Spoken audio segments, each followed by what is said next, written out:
Welcome to today's session, which is session 11 of the EAJNS Journal Club Critical Appraisal Bootcamp. My name is Felix Mburunjoroge, and I will be serving as a moderator for today for this session, and representing the East African Journal of Neurological Sciences, where I serve as a project lead, as well as XYZ, where I also coordinate a community of medical students who are passionate about advancing medical education within our African context. So the East African Journal Club is a collaborative initiative by the East African Journal of Neurological Sciences, together with partnering journals, including the Journal of Kenya Association of Physicians, that's JOCAP, the Journal of Obstetrics and Gynecology, JOGECA, and the Annals of African Surgery, and the Anatomy Journal of Africa. And this initiative has been implemented in partnership with local early career researcher-led organizations such as XYZ, SCORI, which is a standing committee, and SAKE, which focuses on research exchange, the University of Nairobi Research Club, CUMREC, the Students and the Student Surgical Forum, with support from EIFL and Daktari Online, who've provided our platform for conferencing today. Through this bootcamp, we have worked to strengthen our critical appraisal skills, deepen our engagement with African scholarly journals, and to inspire early career researchers to actively participate in research, scientific publishing, and peer review. And over the course of this series, we've had 10 past sessions. This is session 11. We have explored a wide range of study designs and appraisal frameworks, and we've equipped ourselves with tools to systematically evaluate research evidence, because these skills are essential not just for researchers, but also for us as clinicians, because they allow us and enable us to distinguish high quality evidence from flawed studies and to make informed clinical decisions, and to ensure that the care we provide is both evidence-based and contextually relevant in our settings. And ultimately, critical appraisal is what bridges the gap between fact and fiction. And today's session is a bit different. It's one of the final sessions that we'll be having. So we'll have just one last one, which will be about 2 months away for the final graduation for all the participants. But this session is a bit different. It's a special one and meant to be a reflective one, where we'll take time to honor and reflect on the legacy of a towering figure who was the late Professor Hassan Saidi, who was an individual whose impact left a huge mark in our setting, and his impact in surgical education, research, mentorship, academic publishing, and all scholarly works in our region is quite profound and far-reaching. And he was not just a prolific scholar, he was also a visionary leader in African academia, and he played a vital role in strengthening surgical training, advancing locally relevant research, and championing the growth of local journals and African journals. And he also helped shape the direction of surgical scholarship in our region. And beyond his academic work, Professor Saidi was a dedicated mentor who invested his effort and time in people. And so we've seen many people and many clinicians, researchers, and educators across the region who attribute part of their growth and career trajectory to his guidance, support, and his high standards. And he cultivated a culture of research, rigor, and integrity, which are values that remain essential for all of us engaged in research and clinical practice. And so as for this session, we will take our time to reflect on his life and his work, and we'll also be challenged to think about the kind of impact that we also hope to make as future scholars and also current scholars, and the responsibility that we carry to advance knowledge, mentorship, and excellence within our own contexts. Today's session will run for about 1.5 hours or so, 75 minutes about there. And we'll have a brief initial 10-minute presentation where we'll highlight 3 select papers that were dedicated to Professor Hassan Saidi after his passing, just to provide an overview of his academic contributions and impact. And following this, we will have both 45-minute segment where we'll have 3 distinguished speakers. That is Dr. Jeremiah Munguti, Dr. James Kigera, and Professor Daniel Ojuka, who will share their personal experience with Professor Saidi, as well as the work, as well and the lessons that we as young scholars can draw from his life, his work, and his mentorship. And finally, we will have an open session for about 20 minutes, which will be interactive for all of us as participants to have an opportunity to share our own reflections, insight, and takeaways from today's discussion, and how we can carry forward his legacy in our respective journeys. And so, therefore, I encourage you to actively participate throughout the session and feel free to share your thoughts. You can unmute, you can use the chat box provided, and also just remember this is a space for learning, for inspiration and collective reflection. And also remember to keep your comments respectful and also appropriate. So thank you, and once again, welcome to this session. So we will begin with a few reflections, which are a few publications, 3 select ones that were dedicated to Professor Saidi. And I'll just, they're quite short, so it'll just take about 10 minutes to go through them. So the first one is, I hope my screen is visible. I think it is. So the first one is a publication which was published in the Lancet, just dedicated to Professor Saidi, authored by Andrew Green. And I will just go through it, and then I'll proceed to the next article. So it's titled Professor Saidi, and it was authored in 2017. So Professor Saidi, surgeon and chairman of the University of Nairobi's Department of Human Anatomy, born in Nairobi, Kenya, on August 3rd, 1965. He died of cancer in Nairobi on August 29th, 2017, aged 52 years. Saidi Hassan was a teacher, but also a lifelong student, completing a doctorate in surgery from the University of Nairobi just last year. Colleagues said he was not pursuing education for his own sake, but for the opportunity to improve skills and to acquire knowledge he could share. He had an idea of impacting others, said Daniel Ojuka, a lecturer at the University of Nairobi's Department of Surgery. His interest was in developing people. Peter Gishangi, an associate professor in the University of Nairobi Department of Human Anatomy, said Hassan had that impulse from an early age. Hassan and Gishangi attended medical school together at the University of Nairobi in the 1980s, where they were both selected for special training in human anatomy. And over the course of the training, Gishangi said Hassan was constantly thinking about how the course could be improved for future students. By the time he finished, he was convinced that we need people who have clinical background to teach anatomy, Gishangi said, reflecting his concerns that the people teaching the course only had academic experience. It would mean that the clinician would present the anatomy in a manner that makes sense to a person who finally becomes a doctor.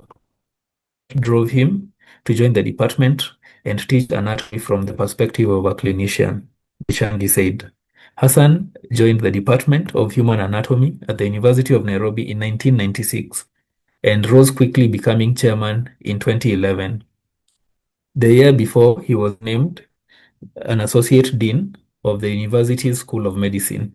At the same time, he followed through on the commitment he had expressed to Gishangi years before, continuing to work as a general and laparoscopic surgeon at Kenyatta National Hospital and Aga Khan University Hospital, both in Nairobi. Hassan's students said he was a committed teacher, willing to interrupt almost anything he was doing to answer their questions and provide support. He basically treated them like his own children, said Nelly Bosire, a specialist obstetrician gynecologist, who met Hassan during her internship at Kenyatta National Hospital. He socialized with them. He was happy to open his door and welcome them into his home. But his students said Hassan also emphasized that there was a responsibility that came with their education. You could go to him with an idea and he asked you, what are you looking to achieve with it? How will it help the institution or the hospital? Said Benjamin Wabwire, a surgeon who worked under Hassan during one of his clinical rotations. He would encourage you not to do things just because it's a requirement, but because you've got to do them for a reason. Hassan helped revive the Surgical Society of Kenya, serving as its chairman from 2013 to 2015, and was a driving force behind the launch of the Annals of African Surgery, the society's journal. Ojuka said he questioned Hassan's decision to start the journal, wondering whether regional doctors would be willing to contribute. But he said Hassan was convinced they would take advantage of the opportunity to share their research, and it turned out Ojuka said Hassan was right. The biannual publication has been running since 2007, and Hassan remained editor-in-chief until his death. He was instrumental in growing it to one of the continent's premier surgical reads, said Associate Editor James Kigera. He worked hard towards indexing the journal and was instrumental in having the journal join the African Journal Partnership Program, which helped grow its profile. Later in his career, Gishangi said Hassan became concerned about trauma cases in Kenya, especially the lack of understanding and of where and how they were happening. Hassan decided to pursue a PhD in surgery at the University of Nairobi and used the opportunity to help create a registry of trauma cases with the idea that it could help guide national strategy for addressing the issue. What set him apart from the rest of the regular clinicians and surgeons is that he was in pursuit of excellence in the things he did, Gishangi said. Hassan made time he made time though to help develop Kibera, the slum in Nairobi where he was born. Colleagues said he helped parents living in Kibera find schools for their children and was involved in developing projects to improve sanitation in the community. Gishangi said Hassan was also an avid basketball player who encouraged his colleagues to leave the office to get exercise. Hassan is survived by his wife, Husna Hassan, and three sons, Asad, Harith, and Tuwain. So that is the first article that was dedicated to Professor Hassan Saidi. So published in The Lancet in 2017 after his passing. So I will move on to the next. I really hope my screen, I think it's still visible, so that's okay. So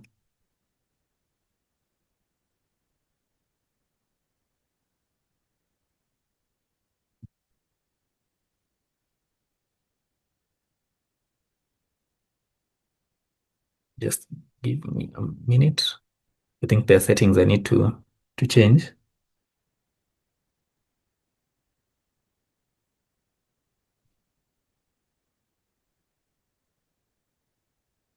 Okay, so let me proceed to the next article. And could someone just confirm that my screen is visible?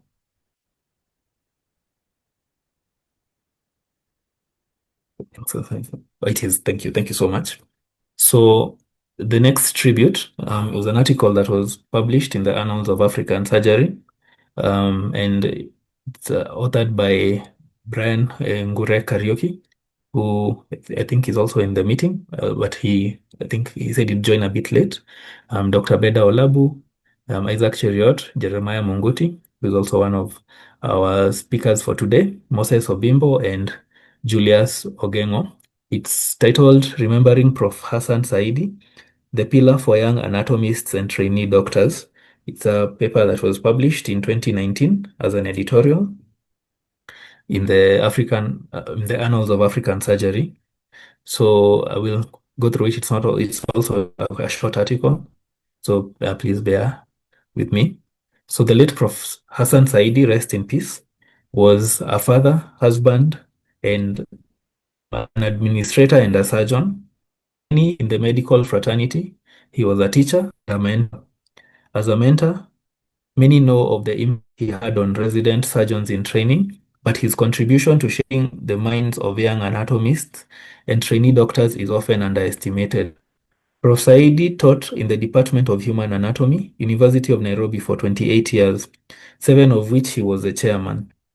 He also served previously as a coordinator for the Bachelor of Medicine and Surgery MBCHB and intercalated Bachelor of Science Human Anatomy programs, BSc ANAT.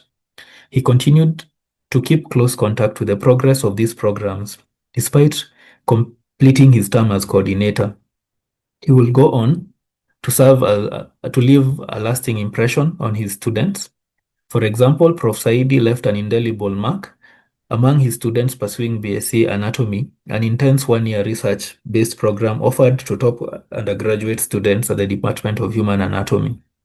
The students will normally take a detour from their medical training to focus on anatomy. Prof. Saidi made students of this program not just his mentees but his friends. He made their day-to-day learning activities a priority for him. This included teaching, developing concepts for research, chairing scientific journal club sessions, and the practicum in research, which included dissection and histology techniques.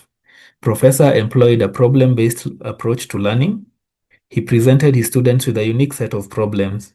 Often his questions seemed simple, but they required integration of knowledge across different disciplines. For example, he would ask, what are the dimensions of the longest axon in the body during the first week of dissecting the brain and the spinal cord?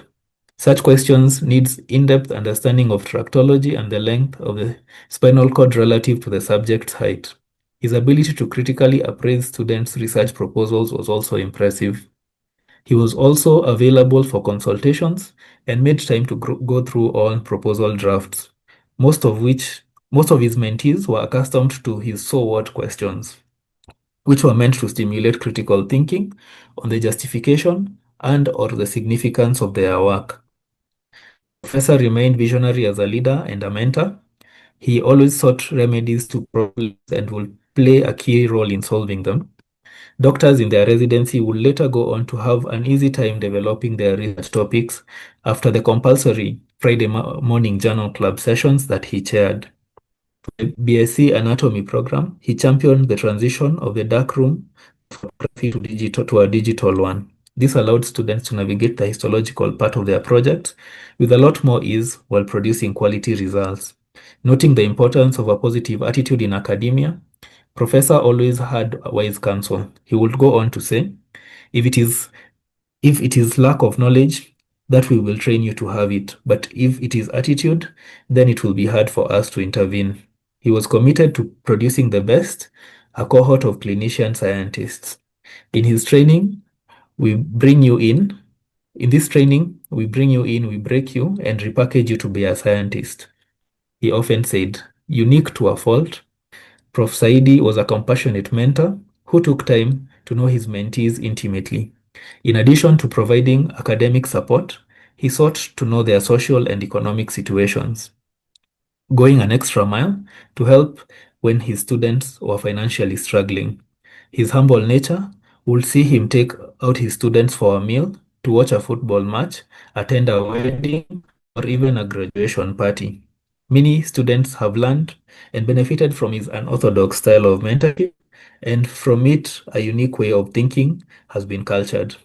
The challenge now rests on his mentees, the students who stood on the shoulders of this great giant, to make a difference and ensure his legacy in teaching and mentorship lives on. So that is the end of the second tribute, authored in 2019 by Dr. Brian Ngure.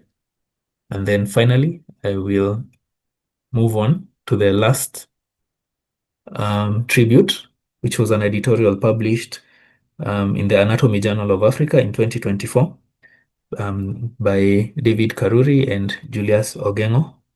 David Karuri was also one of his was also one of his mentees, and I think he's currently a general surgeon.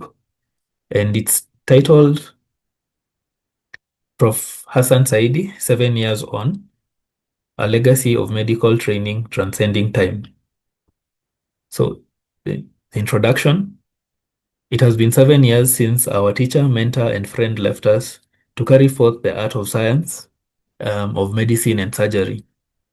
Though time marches on, the principles he taught and demonstrated in practice continue to shape medical training in Kenya, Africa, and the world at large through his mentees, who are now mentors in their own right. The legacy lives on. Professor Saidi's impact and influence on medical training is so expansive and will require an entire seminar to explore. This will not be possible to cover in this editorial, but we will begin with his global influence, continental and local contribution to the profession. American College of Surgeons, ACS. The late professor of surgery was at the forefront of presenting the passion, talent, and vision for surgeons in Kenya at the global stage. He was a fellow of the American College of Surgeons, FACS, and this triggered the confidence, drive, and urge for numerous young surgeons from the region and continent to follow in his footsteps towards attaining this professional commendation. To date, the number of young surgeons inducted into the ACS has grown exponentially, and in fact, Kenya is now on track to recognition as a chapter in the college of the college in Africa. This will undoubtedly increase the visibility and networking of African surgeons with the rest of the world, contributing to the body of knowledge and science while contributing significantly to humanity. His legacy of global association lives on through acknowledgement of the Surgical Society of Kenya as a professional association shaping policy in Kenya. Influence on medical training. Mentorship has been shown to be an integral part of the medical learning process, providing medical students with the opportunity to interact with their teachers in a supportive environment. Professor Saidi taught at the Department of Human Anatomy at the University of Nairobi for 28 years, of which 7 he was chair. Curiously, biblically speaking, 7 is God's number of completion, and indeed, by the end of his time at the department, he had influenced thousands of young medical professionals into various specialties later on in their career. Subsequently, as president of the Surgical Society of Kenya, he continued to spur young professionals into higher order thinking, in-depth inquiry into various problems afflicting the training and practice of surgery in Kenya and Africa.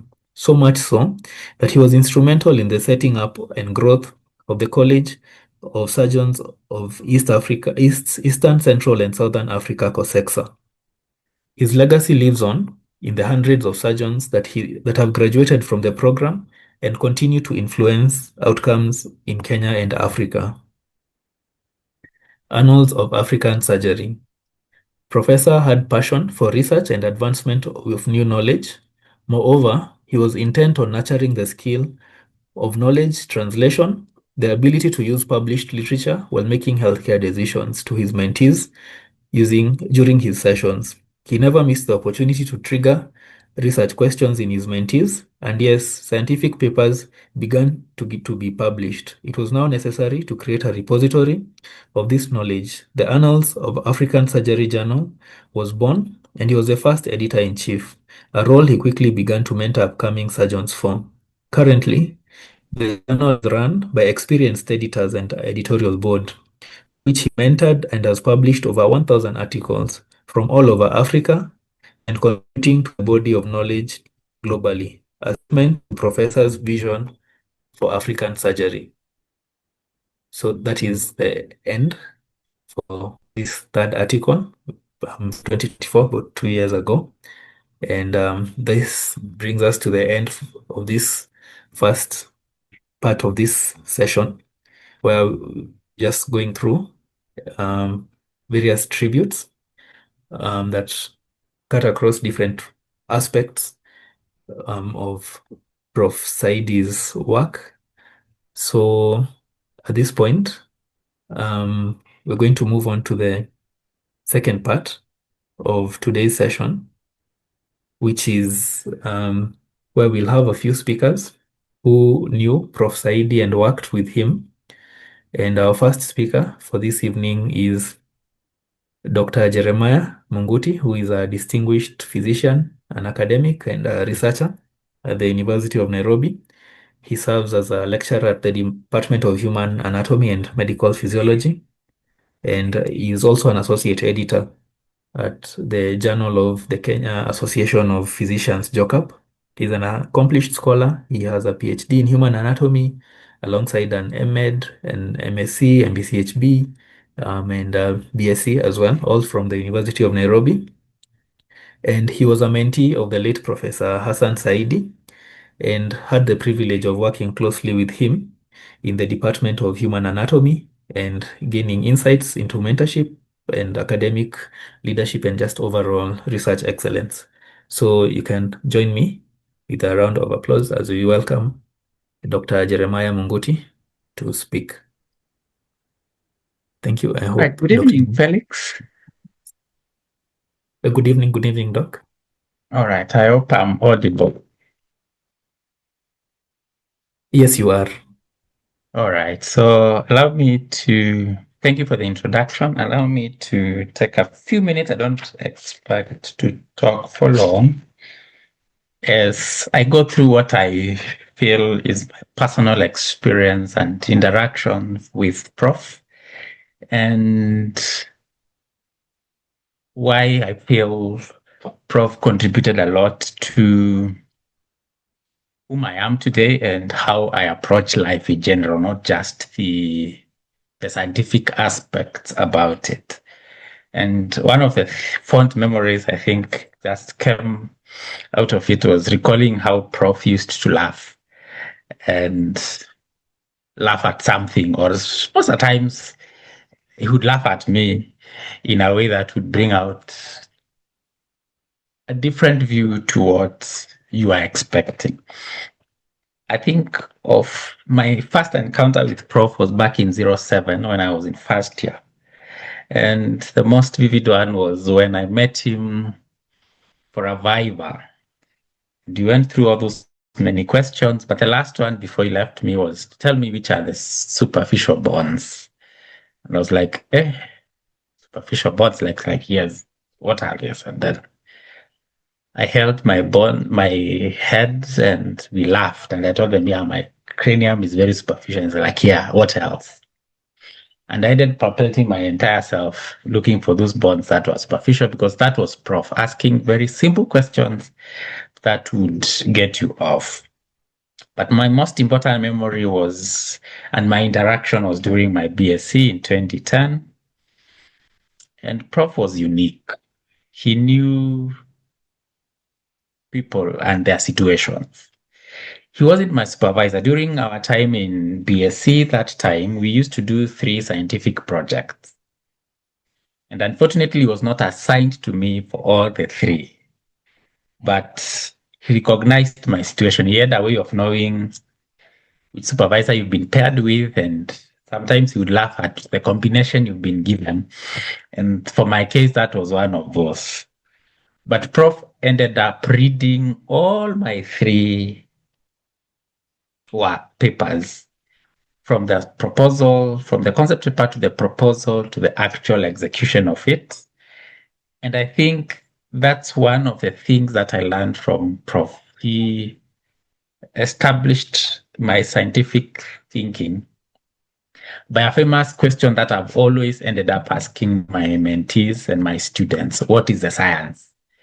He would always ask, what is the science? And for me, I always wondered, what do you mean by what is the science? And later I came to learn from him that everything you say in medicine, in scientific contribution, is based on a basic scientific premise. And that is what he wanted you to base your work on.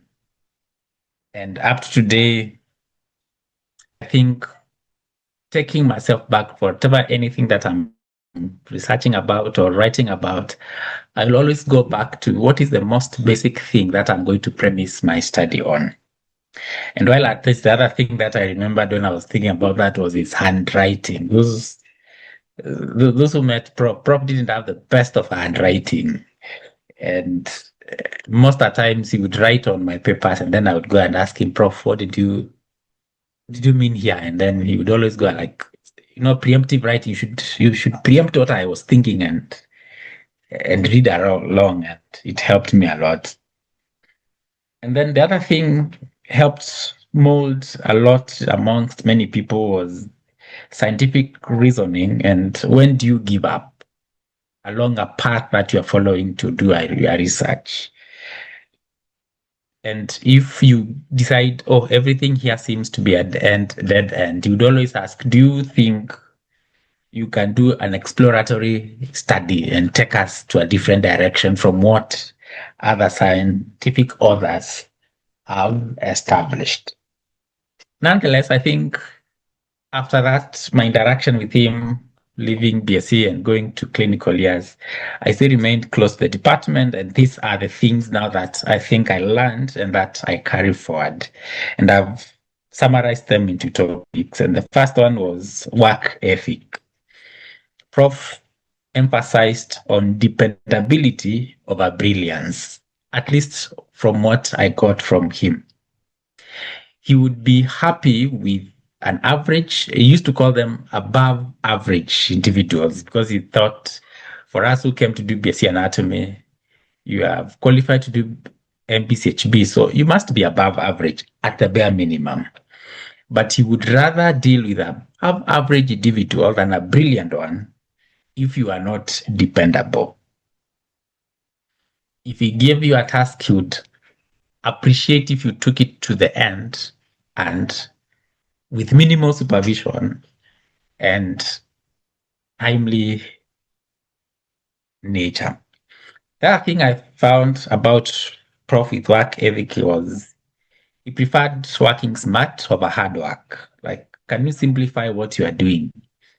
And I think Prof would have really flourished in this time of AI because he would really look for a solution to make the work smart and not work hard. And then if you brought a problem to him, he would always ask you, what's your solution to this problem? What did you think about it? And to date, I've learned also to ask myself, and even the students I interact with, you've stayed with this problem for longer than me when you are bringing it. So you must have a solution to it. And I feel that was excellent from Prof. The other thing that I want to talk about was interpersonal relationships with Prof. And what I could summarize from my interaction with Prof was he emphasized know people, their strengths, their weaknesses, and then ignore the weaknesses, but maximize on their strengths. If somebody, because we are all not perfect, and Prof used to say that no one is perfect, but look at the strengths of somebody, and even when you are assigning tasks to them, the people who are social skills, Prof will send them to do social tasks. If you are more into deliverables of action-oriented person, he would always assign you to that. And I felt even in death, he had placed people in places where he felt their strengths were okay. But Prof would always step in whenever is required. If you are stuck, and I learned this from him, you don't need to postpone this work to a later end. If it's a phone call, you'll call while you are seated there and do that. The other thing was Prof had a way of recognizing potential in people and knowing what to trust who with what. There are people who tell them, this one is not yours. I'll give it to somebody else. And you'll tell it to you. And that somebody else, if you look objectively, you realize, yes, he's better suited for the task than you are. And then Prof had a way of offering people opportunities to people. Give you, when he comes across something good, Prof would always push that one to you. If you feel you are good and excellent in something, Prof has already identified it. If it's leadership, if it's research or anything, he would always give you and push it to you and expect you to deliver. What did I learn from Prof about family? We discussed a lot, especially when I was doing BSc, about my background, where I came from, because he had a unique interest in knowing where people came from. And one thing that I carry to date, he once mentioned and told me, you can't repeat what your parents did. Try to improve on it. Always try to improve on what your parents did. And I think even to date, I try to do that on my own self, and I try to push it on others so that despite where you've come from, whether high or low, try to improve on the mistakes and the successes of your parents. Prof had a way of throwing you into the deep end, wanted you to be self-reliant. And I remember when I came back for my MSc, and I had not paid or cleared my school fees, and Prof met me on the corridor, was like, where is my school fees? I'm like, Prof, I don't have the money now. He's like, no, Munguti, you're not in undergrad now. You have a degree. Get out of the department, go lock up and bring me my money. And up to date, I think I have learned that you can use the skill that you have to be self-reliant. Prof used to say, I've set aside a day for my sons to be with them. And I learned that from him. Set aside time for the department, time for my clinical work, time for my research work, but most importantly, time for my family so that I'm able to give everybody their fair share of that. What did I learn from Prof about time? Prof always used to tell people, everyone has 24 hours. So plan yourself and your time and achieve what is expected of you. So whenever you came to Prof and told him, I've not finished, and you give him an excuse of, I did not have time, he'll always tell you.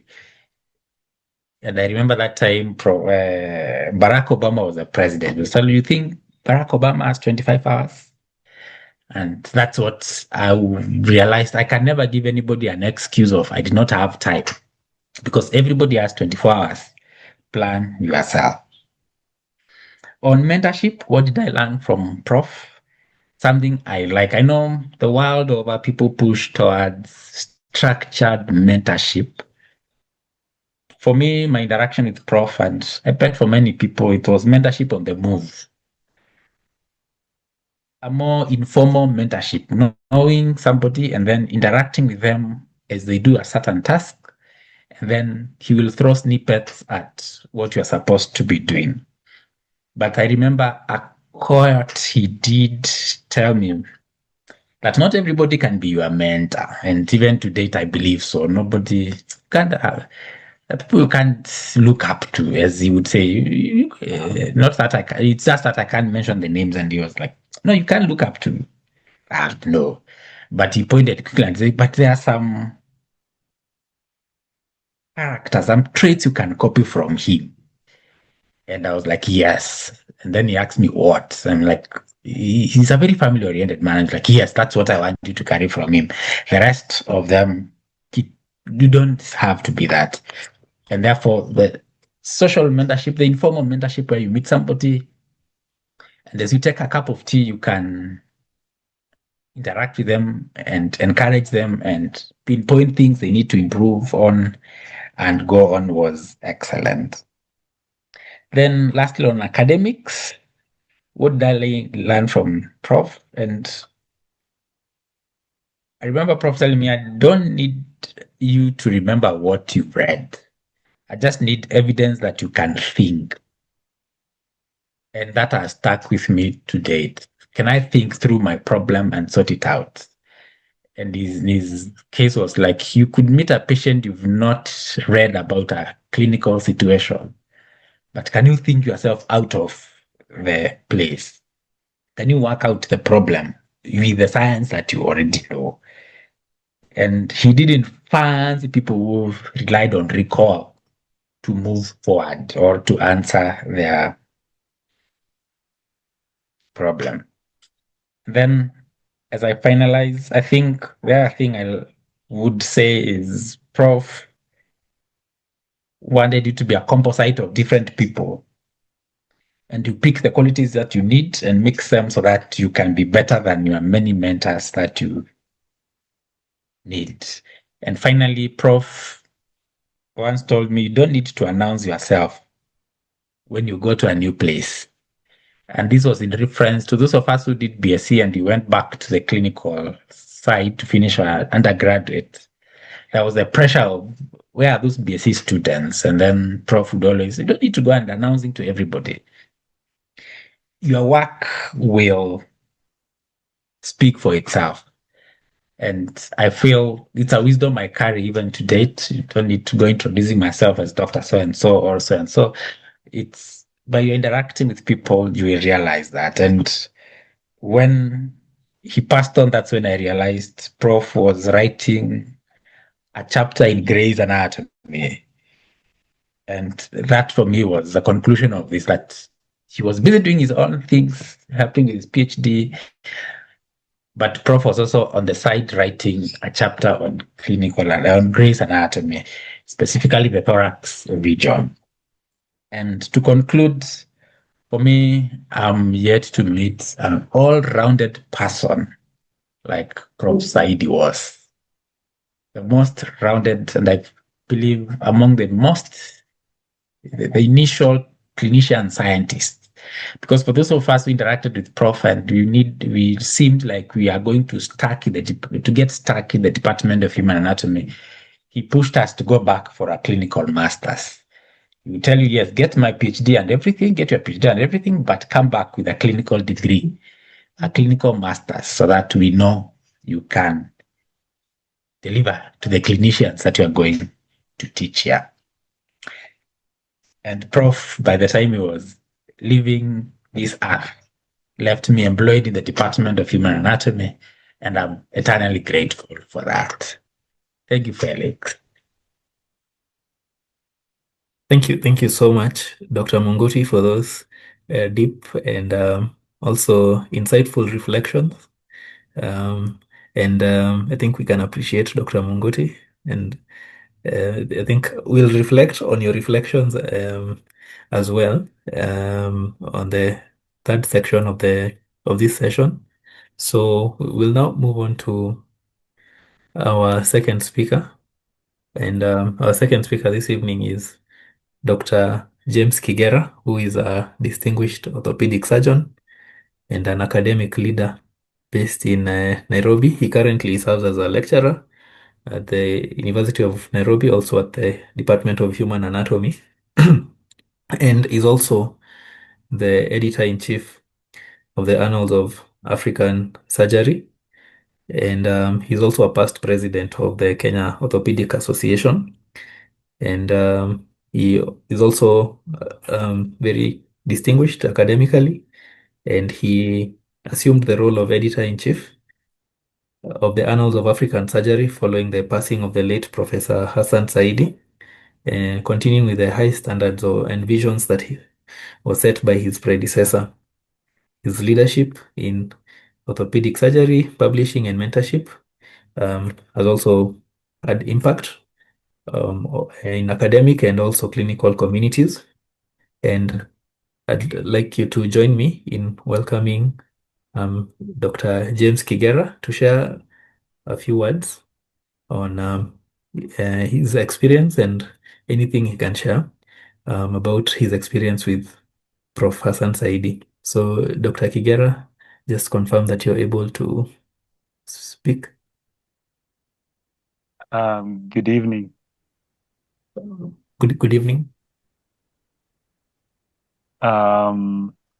Thanks for the gracious introduction.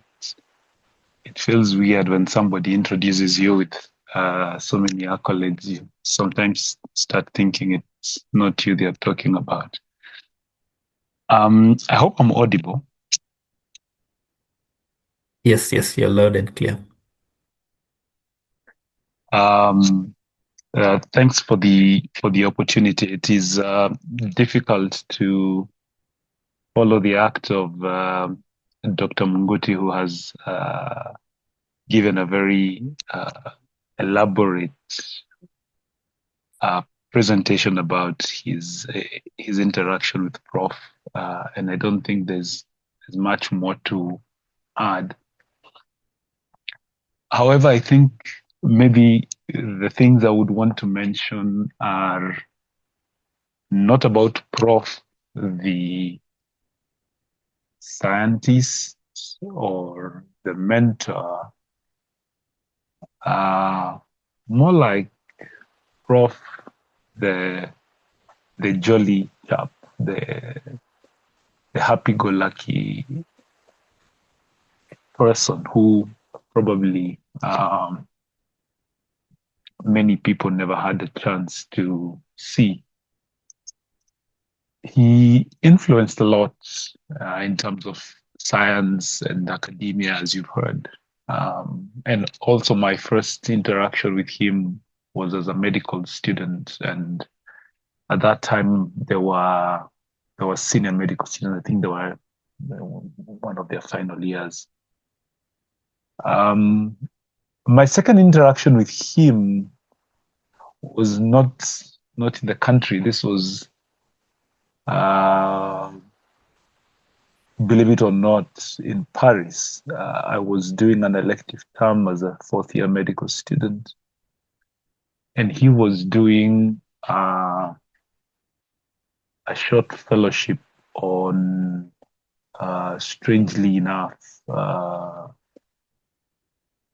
oncology of the gastrointestinal system. So he was in Germany at the time, and I think he had come to Paris to visit a relative, and we met, hung out for a weekend because he knew some of the people who I was interacting with at that time. And it was interesting to see, a guy who you could hung out with. He was a staunch Muslim, but he did not mind accompanying us on nights out, etc. So he was a very, very fun-loving gentleman, and I think there is a role for all of us to excel in science, excel in academia, but also enjoy life as is presented to us. The other bit about him was the pragmatism that he had when he got his diagnosis. I was at that time a resident in a neighboring country, and he texts me and he tells me, when you come back to Nairobi, we need to talk.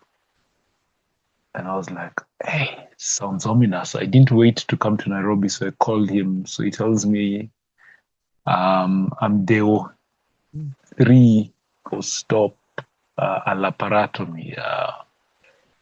Maybe when you come, we need to chat.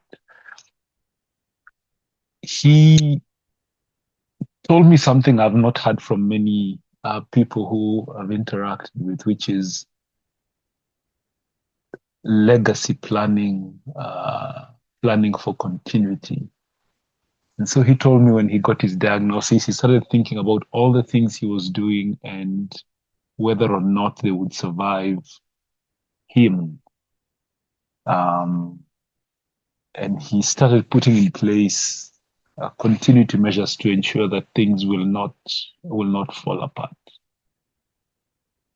Of course, after the laparotomy was followed by a period of relatively good health, and many people who never knew him did not know that there were issues going on. And behind the scenes, he was trying to make sure that all the little projects he had started would continue even if he was not there. The last major event I handled with Prof was again part of his legacy planning. When I joined the journal as the associate editor, he made sure that I got to know all the contacts he had built across. And towards the end, even if he was not feeling well, there was an important meeting we needed to attend in the US to meet the funders of the project that we were working on at that time. And he had the feeling that they may not be comfortable with just anybody taking over his work. So he wanted to be sure that I'd get a chance to meet and greet these people and just get to know them, so that should a change in leadership happen, then it's not disruptive to the journal. So although he was not feeling very well, he decided to take this very long trip across the Atlantic to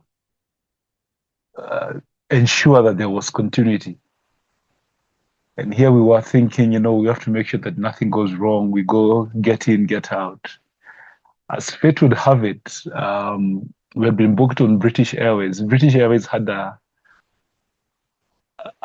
outage of their systems. And for a period of about 4 days, people could not leave or fly with British Airways. So he ended up getting stranded in the UK for 4 days. And it was, I could see the struggle he was going through, and it was a trip he didn't need to make for his own personal gain, but to ensure the continuity of the journal, he chose to make that trip.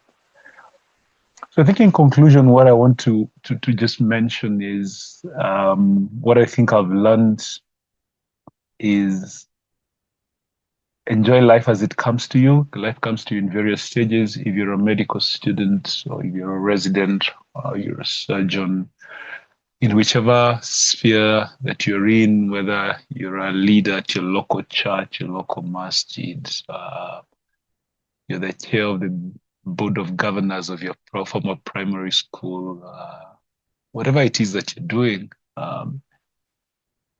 lavish the moment, enjoy it as it comes, because we are not in charge of our own destinies to some extent. And then for all of us, we should always strive to leave legacies. Let some things that we create, the things that we start, outlive us. And if we do that, we will all live a better world, just like Prof did. Thanks, and it's been an honor to share this platform with the other distinguished speakers, and to be given an opportunity to reminisce on our times with Prof. I should mention in closing that Professor Hassan Saidi was the founding editor of the Annals of African Surgery, and he drove it to great lengths. And we hope that we will leave to the next generation a little piece of what he envisioned the journal to be. Asante sana. Thank you so much, Dr. Kigera, for your profound notes, as well as the reflections on your time with Prof. Saidi. Thank you so much, and continue appreciating Dr. Kigera. As we move on to our third and final speaker for this evening, who is Professor Daniel Kinyuru Ojuka, and who is a distinguished surgical educator and consultant surgeon. And he currently serves as the Dean at the Faculty of Health Sciences at the University of Nairobi. He's a professor of surgery and breast and endocrine surgery as his subspecialty. And he previously also chaired the University of Nairobi's Department of Surgery. And he's also holds many positions of scholarly leadership, such as the American College of Surgeons Academy, PhD in surgical education, and among other many accolades. But beyond his clinical and academic expertise, Professor Ojuka is a dedicated mentor and a researcher. He was a colleague of the late Professor Hassan Saidi and also a friend. And we'll invite him today to share his insights on the professional experience that he had with Prof. Saidi and just his own personal reflections as well. So can join me in welcoming Professor Ojuka with some reaction. The stage is yours. Welcome, Prof. Ojuka. Thanks, Felix. Are you able to hear me? Yes, you're audible. All right. Thanks for the invite. And like James said, there are a lot of accolades over here in terms of introductions. But I think my colleagues James and Munguti have really done a good job in terms of just raising the profile of who Hassan was. Of course, like it was indicated there, Hassan came to teach in 1996. I think he was just from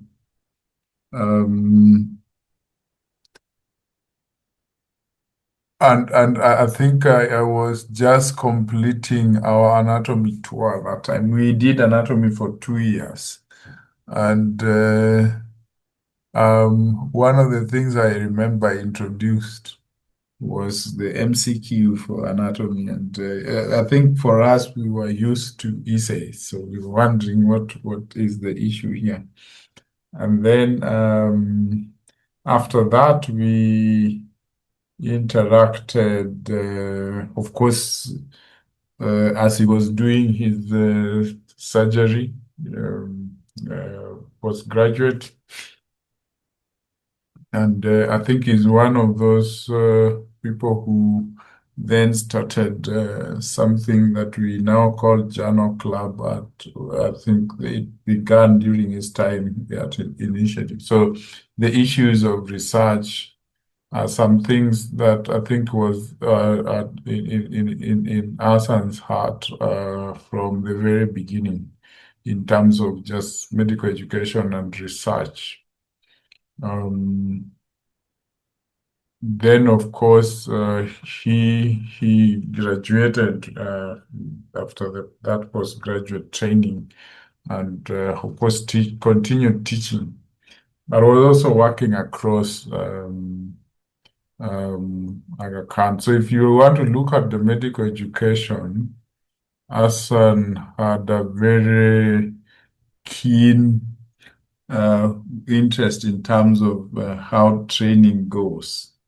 I remember, I think when he was chair, we did a lot of things with him concerning medical education. We had a discussion on how to set questions. I think there were seminars. I think we attended with him some seminar run by COSEXA. And then after that, we also did a seminar together with Abdallah at the Department of Anatomy on issues of setting questions. So he had a very keen interest on just medical education, how it is done. I remember one of the things we decided, I think when I was coordinating a grant round. So one of the things we decided to talk about at that point was student-directed learning. And so I'd asked him to talk about student-directed learning. Then he asked me to just make the slides for him, and we went through them. So I think it was part of that mentorship. And like Munguti said, Hassan had very he even when he writes, he asks questions on a paper. They were very you needed to think deeply about because I remember when I was in postgraduate, I asked him.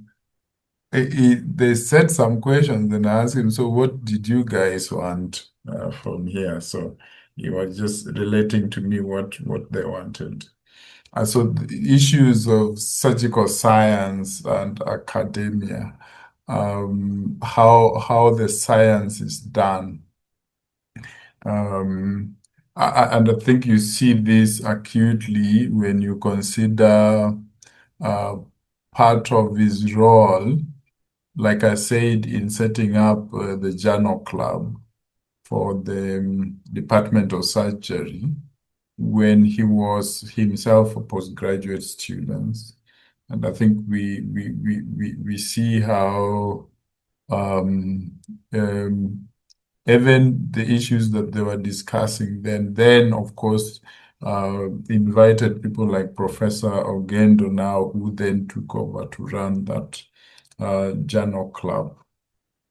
And we also know that, of course, part of his legacy, of course, is uh, annals of annals of African surgery, which is part of just detailing this surgical science.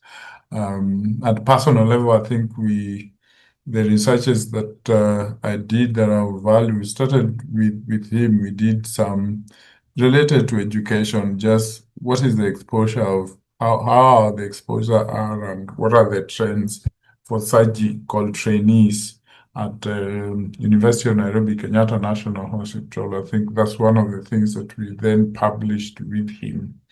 Initially presented that paper, I think.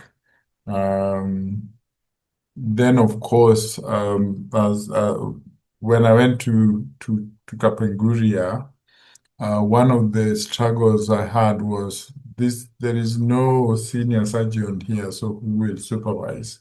And I think he was very helpful in terms of just challenging your thinking, your decision making, even over there. And one of the ways he helped me do that, of course, is through publications of the things I was doing, so that in my practice you will be reflecting in terms of how did that go? What else can I do that is different? And I think he is one of those people who was very good at challenging people in doing that. And of course, just that academic process of reflecting, thinking in terms of what your practice is. I think we used to do that a lot with him. He used to work in Aga Khan as a surgeon, and occasionally worked at Nairobi Women. And I remember there was a time I had a patient who had, I think, post-surgical and adhesive small bowel obstruction. But then that was post-surgery due to oncology, gastric carcinomas. Then he had actually asked, we went to review the patient with him. We asked ourselves those questions. What would be the best way forward? I think I gave him reasons why this patient should be operated. And then he said, now let's go to theater. Then he asked me, I am the one who actually opened the patient and actually closed. So we had a good discussion on what it means to in terms of decision making and what your decision can lead to. I found Prof very practical, down to earth, and very personal in terms of the way he relates science to academia and life in general. for some reason, I think I would just put my coming back to Nairobi to him. He actually is the one who told me, because I was in Kapenguria then. We used to meet, of course, in surgical camps. I remember we met in Kericho, and I think that was the first time I did pyridectomy under local. And we were with him. He was just around. I think he started one and then left it to me to complete. So we enjoyed those times when we were together. Went back with him to Kapenguria for another surgical camp again, and yeah, did those. So I think it's just a matter of looking at what you're doing, what is the science around it in terms of the surgery. Yeah, of course, he was doing anatomy, so relating that anatomy to the surgery that you're gonna do, and the outcomes that you get. And I think if you look at my publications, even when I was in Kapenguria, he really was one of the people who would say, now, what are you doing? How do we know you are doing what you're doing? Can we see what you're doing? So had various ways of just inciting people to do what they're able to do, like Nguti said. And of course, even in looking at the science, he used to, right when I was in postgraduate, he used to carry these East Africa medical journals to review. So he used to look at it with him, and when he started publication, he used to have a lot of red things around my paper. So I think it's helped a lot in terms of just how people think around the editorial work and what surgical science therefore is, and the questions that you ask yourself as you look at what do I really want to say in this paper as I start doing it? What do I want to say? What is your question that you are answering? And just ensuring that the questions that you're answering and the way that you are answering it is just straightforward in a simple way, but of course with the science that is involved. Yeah, and of course, like Kigera said, there are a lot of things that Hassan, you would say, is legacy, and I mean, I think Munguti put it, he will look for people who are able to do things and just put you there. And of course, we started ATLS with him.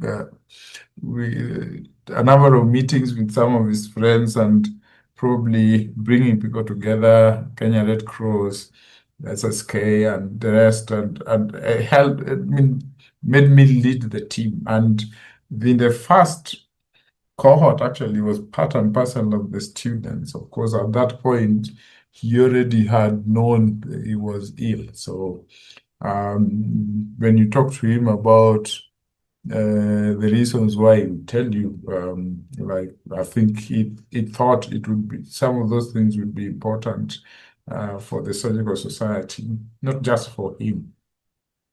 And of course, when I came back, we immediately just went with me to the leadership of the surgical society and left me there. So I think in many ways, Hassan looked at people's potential and put you where you can thrive.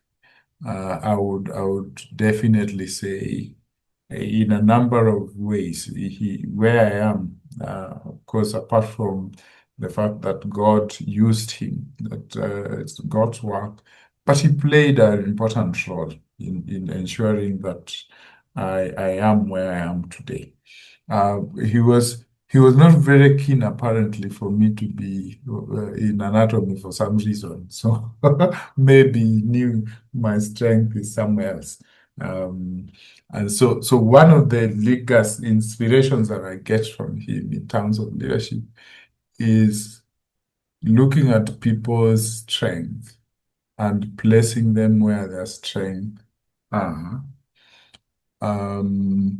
But Hassan was also one of those people who would give you feedback. Sometimes, like a friend. I mean, he was, I think, we were very straightforward with each other for some reason. But he, uh, he, there was no day Hassan brought up his seniority.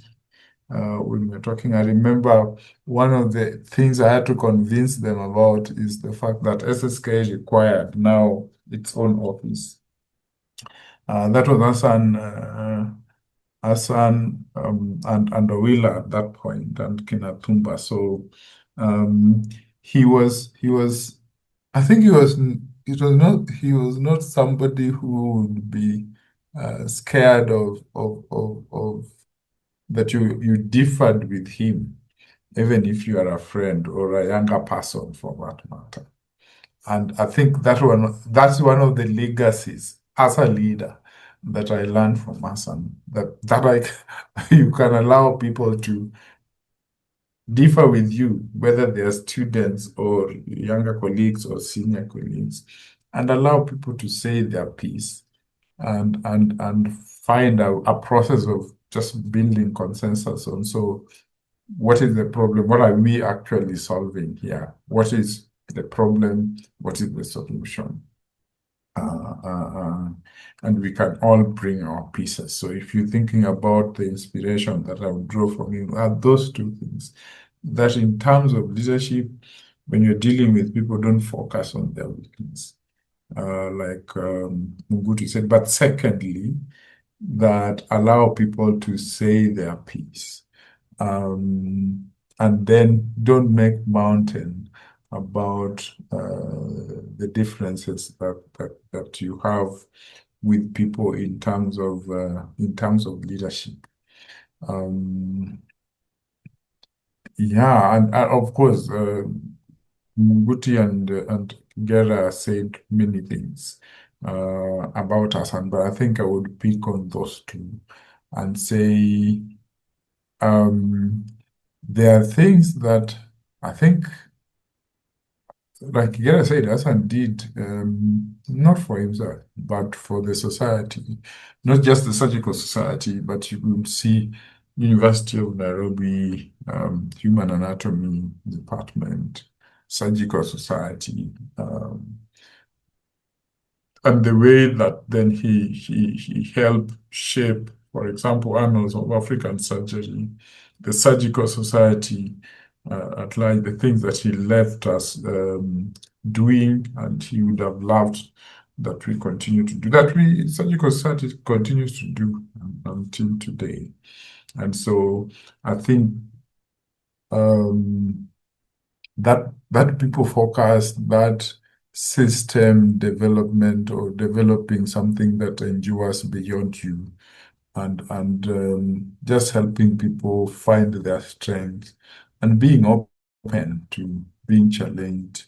Even when people, because I know, I know him, we were good friends with Hassan. Even when people played politics, I think Hassan is one of the people who would probably not show you open enmity in the way he deals with people. He actually had that respect, even when he knows you probably are fighting him in other ways. So I think I loved that about Professor Saidi. May his legacy live longer. Thank you, Felix. Thank you so much, Professor Ojuka. I think let's appreciate Professor for those very deep and very personal reflections. I think personally, I feel very touched. Never really got to meet him. I think most of us are around COVID children in terms of medical school, maybe plus or two minus years when we joined uh, medical school. But his work still lives on and we still benefit from his efforts. And at this point of this session, I'd like to, I know time is far spent, but I'd like us to now just reflect on what has been shared and on what you've picked from the person that Prof. Hassan Saidi was. And for this session, there are just three guiding questions. And the request is that for the people who will be sharing, is that you make them personal, in that you use I rather than just saying general things, because you've had a lot, and majority of the people who've spoken also are the ones who really knew Prof well. Maybe you can, from what you've had, we'll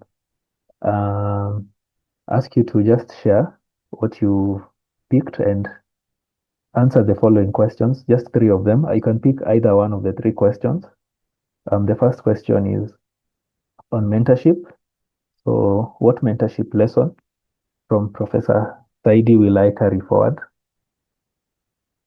And on and on education and research, how can I apply his approach to education and research in my own work? And number three, what role in scholarly systems, what role can I play in strengthening African scholarly systems and journals? So you are free to lift up your hand. I will try and unmute you so that and give you the mic, but you're also welcome to share your reflections on this session. We'll do that for maybe about 15 minutes, but we just end the session. I know you've gone over time, but at around 9:05. So just I welcome you to share your comments. And also, if you'd like to unmute, I strongly encourage you to just lift your hand up so that I unmute you and you can share. Anyone who'd like to go first? You can pick either of these or just something general. So on mentorship, what lesson have you learned from Prof. Saidi's work? And on education and research, how his approach you've had of his practical way to teaching, of mentorship, and also approach to research, how you can apply that in your own work, and also what role you'd like to maybe hopefully play in strengthening African scholarly systems. Anyone? You're free to lift. Paul has lifted his hand up. Let me just unmute you, Paul. Paul, you can go ahead. You're free to speak. Hello, everyone. Am I audible? Yes, Paul. Introduce yourself as well. Just say your affiliation and what you do. Yes. All right. Hello, everyone. My name is Paul Mayanja. I am a fifth-year medical student at the University of Nairobi. For me, the point that I'll touch on is the mentorship.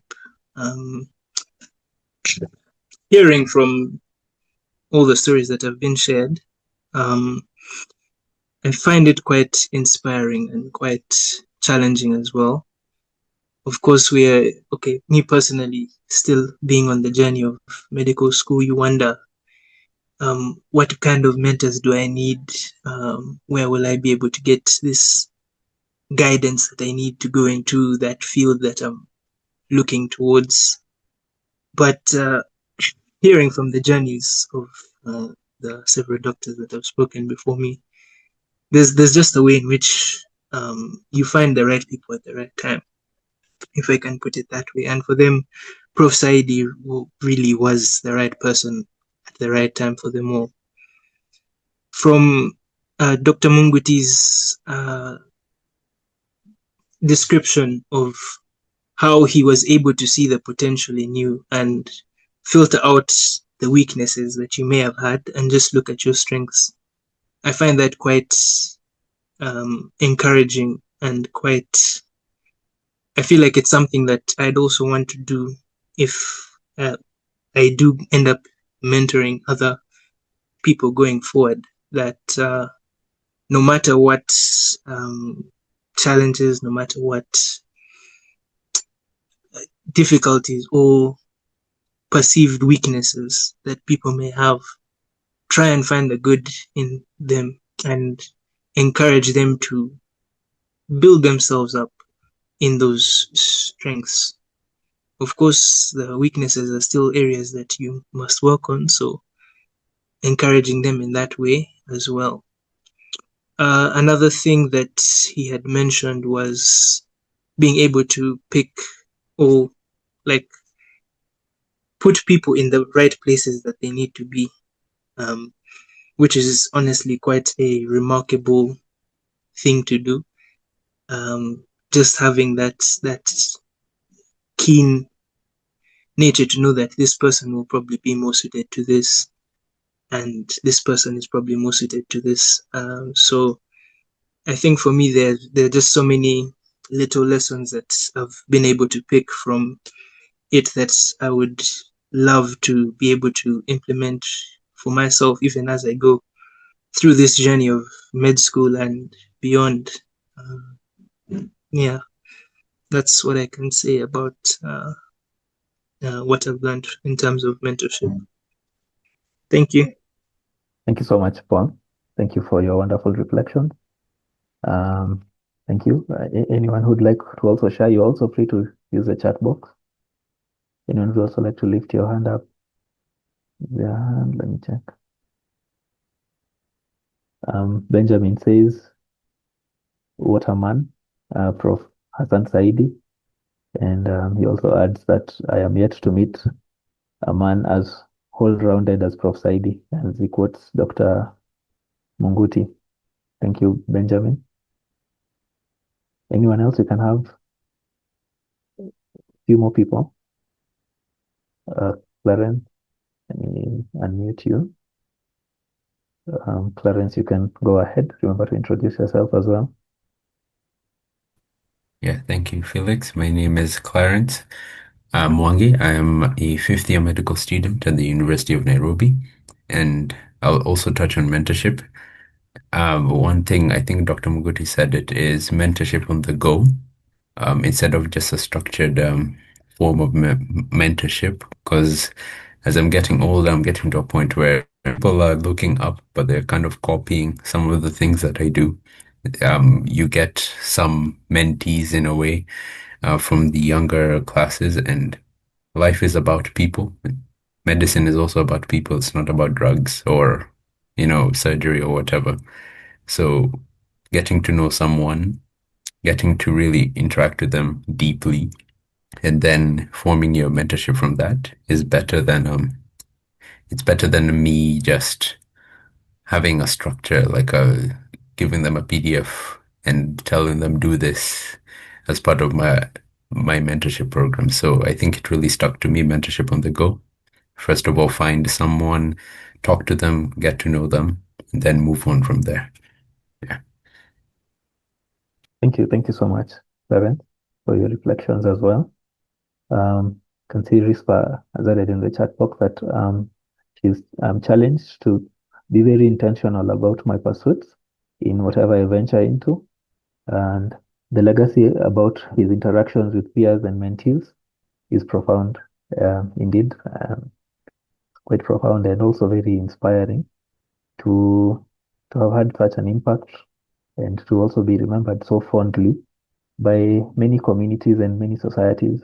It's almost, I think, almost 10 years after his passing, and his impact is still felt to date. I'm sure he's dearly missed also by those who knew and interacted with him. So yes, thank you for that, Rispa. Anyone else? Maybe we can have a few people share on what role, maybe on these other two, how can I apply his approach to education and research in my own work and scholarly systems? What role can I play in strengthening African scholarly systems and and journals. Anyone would like to share? Maybe I can share on scholarly systems as someone else shares. I think even personally, some of the work, because even as we're coming up with this session, you realize even the bootcamp itself, the journal club, it's inspired by work that Professor Saidi started many years ago, and these are things that we found even during. I also benefited from the program at the Department of Human Anatomy, and these are some of the things that we got to see, and they really will challenge us to think about various things in science, and even in various things that I've continued to also pursue. Some of the projects that I also lead, such as um, XYZ, and the things that we do, the stories that we also try to tell, the sketches, and just to try and simplify education.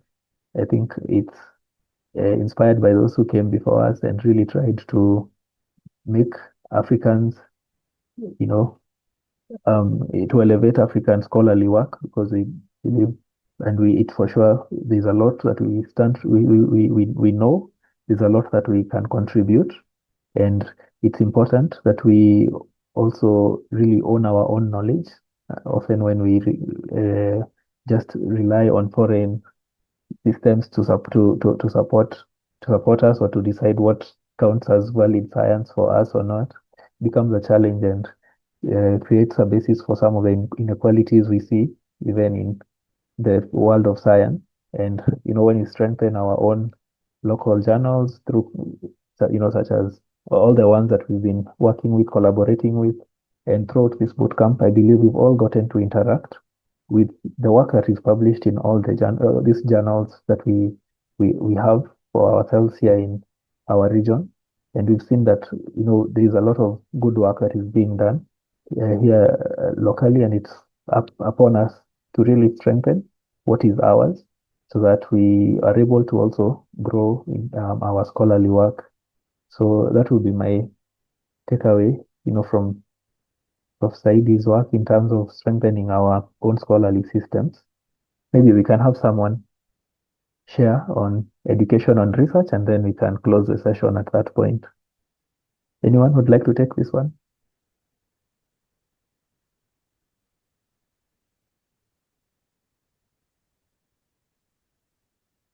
Let me check if there's a hand up.